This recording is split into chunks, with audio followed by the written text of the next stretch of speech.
Hello. See, student, in previous lecture, we completed that about the statement and truth value of statement. आपण last लेक्चरमध्ये काय पाहिलं होतं की स्टेटमेंट कशाला म्हणायचं आणि स्टेटमेंटची ट्रूथ व्हॅल्यू कशी शोधायची. Statements mean simple sentence which is either true or false. That's final. If statement is true, then truth value is capital T. If statement is false, truth value is capital F. यापर्यंत आपण complete केलेलं होतं. आता आज आपण पहिल्याच एक्झरसाइजमधला आपला हा study चालू आहे. पहिली एक्झरसाइज तुम्ही सॉल्व करत आहात. असाइनमेंटमध्ये डेली तुम्ही 5 प्रॉब्लेम्स सॉल्व करायचे आहेत जे आपण शिकवलं आहे त्यातले, किंवा प्रिवियस इयरला आलेले आहेत का ते शोधायचे आणि ते सॉल्व करायचे. पण डेली 5 प्रॉब्लेम्स तुम्ही सॉल्व करायचे आहेत हे विसरू नका. असाइनमेंट कंटिन्युअस चालू ठेवायची. ओके, तर आजचं युनिट आपण पाहणार आहोत ते लॉजिकल कनेक्टिव्ज. लॉजिकल कनेक्टिव्ज ही एक कन्सेप्ट आहे. पहा, अतिशय महत्त्वाची कन्सेप्ट आहे. कनेक्टिव्ज या शब्दातून तुम्ही त्याचा अर्थ पण समजून घेतला पण असेल. कनेक्ट म्हणजे दोघांना कनेक्ट करणारा, 2 लँड असतील, मधून नदी जात असेल तर त्यांना कनेक्ट करणारा ब्रिज असतो, दॅट इज कनेक्टिव्ज. तसे 2 स्टेटमेंट आहेत, पी आणि क्यू. आपल्याला माहिती आहे लॉजिकमध्ये पी क्यू आर एसने स्टेटमेंट डिनोट केले जातात. मग पी क्यू हे 2 स्टेटमेंट आहेत. मग या दोघांना कनेक्ट करणारे काही वर्ड्स असतात. बघा, Mumbai is capital of Maharashtra and Delhi is capital of India. 2 simple sentences, true sentences connect केले कोणत्या वर्डने? अँड. म्हणून अँड या वर्डला कनेक्टिव्ज असं म्हणायचं. अँड या वर्डला कनेक्टिव्ज असं म्हणायचं आहे. मग असे कोणते कोणते वर्ड्स आहेत की जे कनेक्टिव्ज सारखं काम करतात? तर पहा, मी इथे ते वर्ड मेन्शन करतो. कनेक्टिव्ज आणि इकडे त्यांना अल्टरनेटिव्ह वर्ड्स पण असतात, तेही मेन्शन करतो.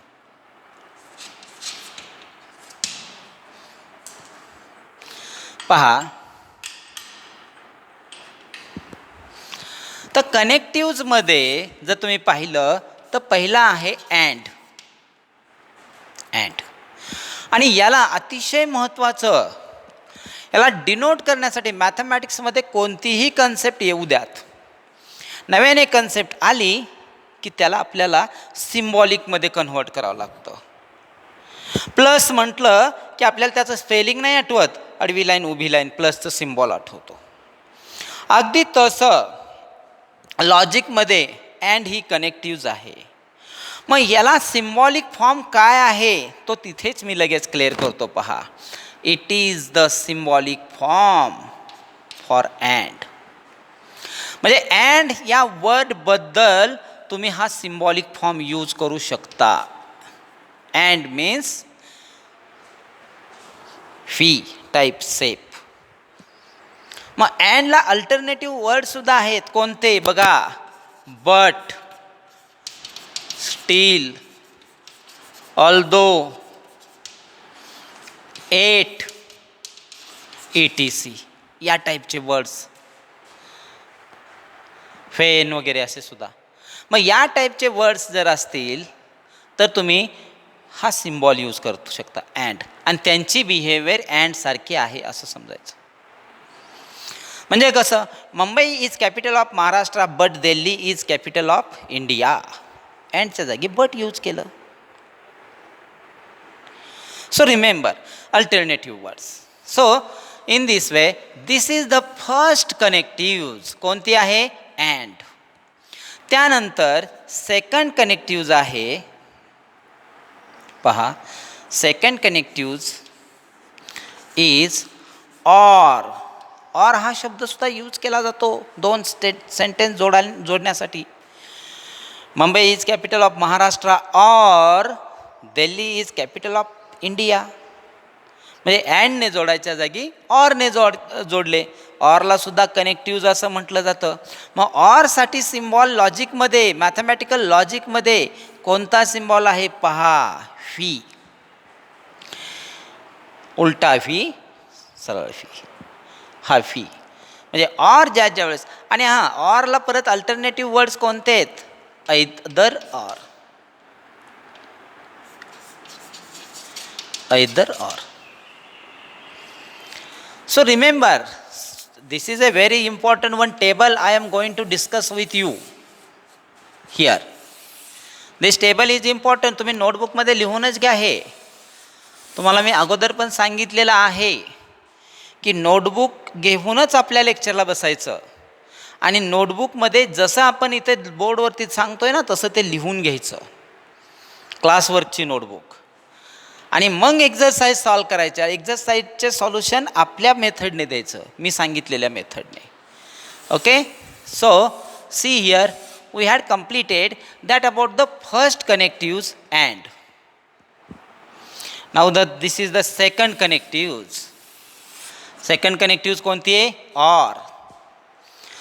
In logic mainly 4 connectives are here, only 4. मग त्यानंतर थर्ड कोणती आहे पहा, third connectives if then. If then, आणि याच्यासाठीचा जो सिम्बॉल आहे तो arrow, single arrow. Double implies पण दाखवतात पण सिंगल ॲरो आपण जास्त करून यूज करतो.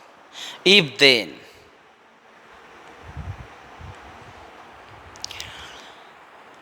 connectives is important. Okay, so if then, मग याच्यासाठी अल्टरनेटिव्ह काय, इट इज नेसेसरी.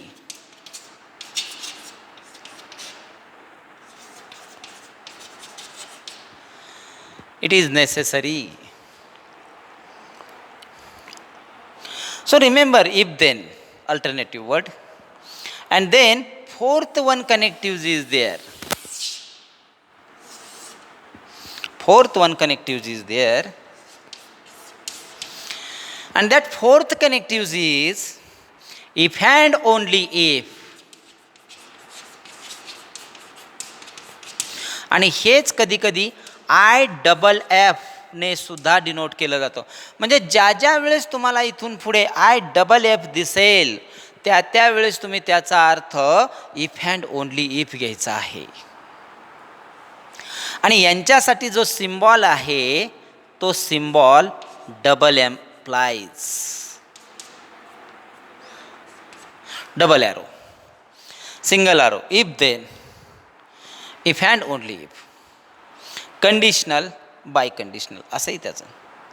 आणि याला अल्टरनेटिव्ह वर्ड कोणता आहे तर it is necessary and sufficient.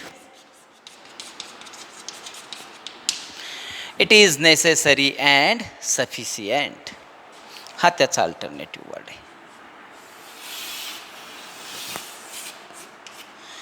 हा एकदा टेबल व्यवस्थित बघून घ्या.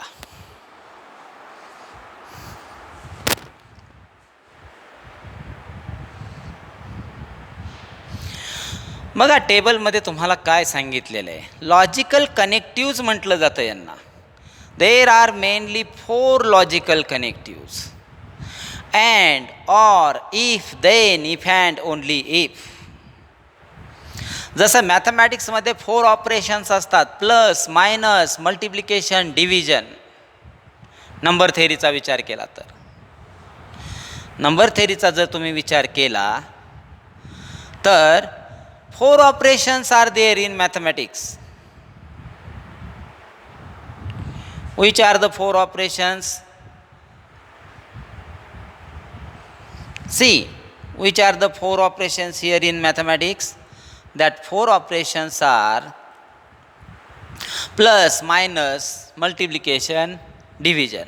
As like that, in logic, there are also 4 operations, which are that and, or, if then, if and only if. And साठीचे अल्टरनेटिव्ह वर्ड बघा, but, still, although, when, et, etcetera. Or साठी either or, if then साठी it is necessary, आणि if and only if साठी it is necessary and sufficient. हे alternative word use केले जातात. Symbol पहा, इफ अँड ओनली इफसाठी IFF सुद्धा यूज केला जातो. तर तुम्हाला हा टेबल आता समजला असेल. आपण लॉजिकमध्ये कनेक्टिव्ज ही कन्सेप्ट आज डिस्कस करतोय, आणि त्यामध्ये हे किती, एकूण 4 कनेक्टिव्ज आहेत. मग या 4 कनेक्टिव्हच्या रिलेटेड आपल्याला स्टडी करायचं आहे. खरा मॅथमॅटिकल स्टडी इथून पुढचा आहे पहा. So remember, these are the very important symbols और कनेक्टिव्ज. मग तुम्हाला या कनेक्टिव्हच्या मदतीने बघा, समजा तुम्हाला एखादं एक्झाम्पल देतो. If P is a statement,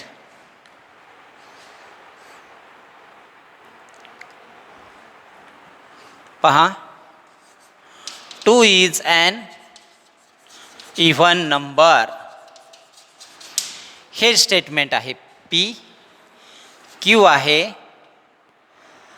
3 is an odd number.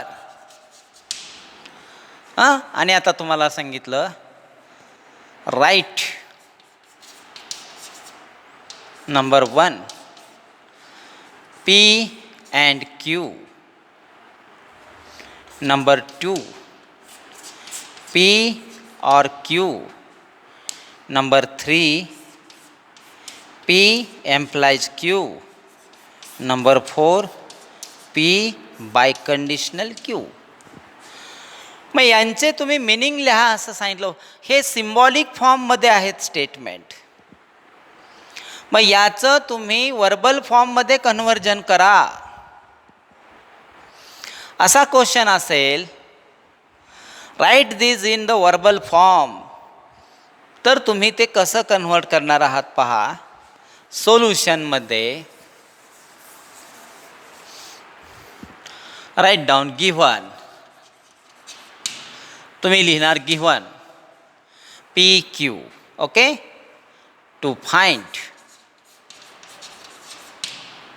मग आता एक एक आपण फाइंड आउट करूयात. P अँड Qचं मिनिंग बघा. 2 is an even number, symbol आहे अँडचा, and 3 is an odd number. म्हणजे तुम्ही कसं लिहिणार, 2 is an even number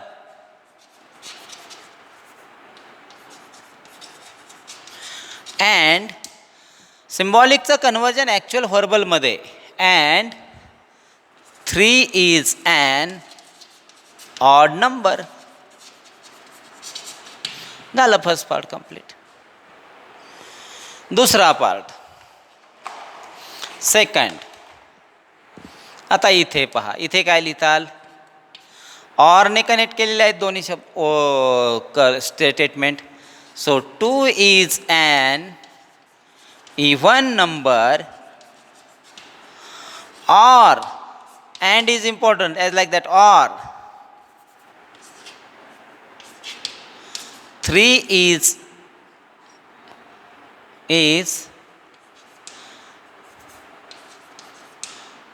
an odd number.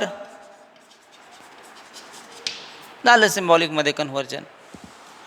आता इफ देनचं पहा. If 2 is an even number, then 3 is an odd number. Completed. आणि त्यानंतर बघा, इफ देनचं स्टेटमेंट व्हर्बल फॉर्ममध्ये मिळालं. आणि बाय कंडिशनल म्हणजे आता हे इफ अँड ओनली इफचं कसं येणार आहे, तर पहा. 2 इज ॲन इव्हन नंबर,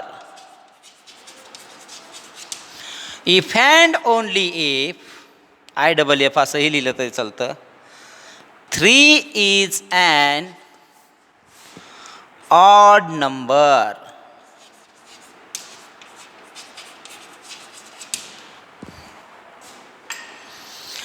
इथे ऑर आहे, इथे इफ देन आहे आणि इथे इफ अँड ओनली इफ आहे. हे कनेक्टिव्ज फार महत्त्वाचे. दोन स्टेटमेंट ऑलरेडी दिलेले होते. 2 is an even number, 3 is an odd number. मग त्यांचं कन्व्हर्जन सिम्बॉलिकमध्ये दिलं होतं, त्याला कन्वर्ट व्हर्बलमध्ये केलं. सिम्बॉलिक फॉर्म होता P अँड Q, याचं रिडिंग अँड असं करायचं आहे, टेबलमध्ये आत्ताच मी सांगितलेलं. मग हे झालं 2 is an even number and 3 is an odd number, as like this. पहा